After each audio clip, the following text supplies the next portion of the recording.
Listen, Alvarez, as we've talked about, I think has to get some big league at bats. You have to see if this kid is going to be the power force that they think he's going to be. You're going to have to use him behind the plate. Whether or not he becomes the everyday guy, I think is going to depend on his ability to catch a couple of the guys at the top of that rotation named Scherzer and Verlander. I think those guys are going to see him in spring training. They're going to find out at that point whether they're comfortable throwing to him. They have the ability to say, hey, we want Nito or somebody else behind the plate, and then you'd have to find a way to mix him in as the DH. But I think the Mets have to have a plan to have this guy be a big league catcher at some point in the not so distant future if they want his bat to impact, much the way we've talked about your favorite guy, Mike Piazza.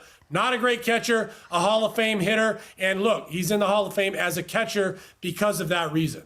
So I want him to start in AAA because I want him to play every day. I want him to work on his defense. You have Narvaez and Nito who will be up there being able to catch those guys and keep the seat warm, so to speak, for Alvarez when he can get those reps behind the plate and get ready to come back. I don't think that he needs to start at the big league level this season, but I do think he should come up soon. But I want him to start in AAA to get those reps. Yeah, and Tony, the Mets agreed to a 2-year deal with Tomas Nido this week. We've talked a lot, obviously, about Francisco Alvarez. Danny just mentioned him.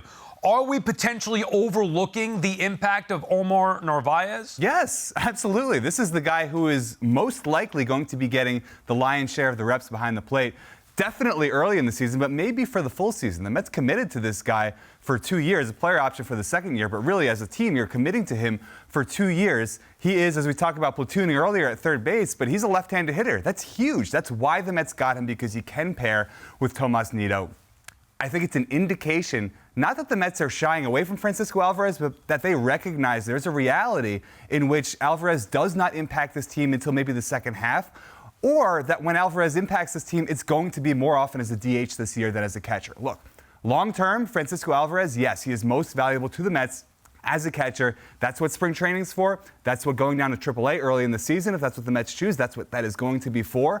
But as for right now, for the win now, Omar Narvaez is the guy more often than not behind the plate, and Mets fans need to recognize that. And there were 3 spots that the Mets needed to upgrade from last year. Third base, DH, and catcher. Narvaez is an upgrade at the catching spot.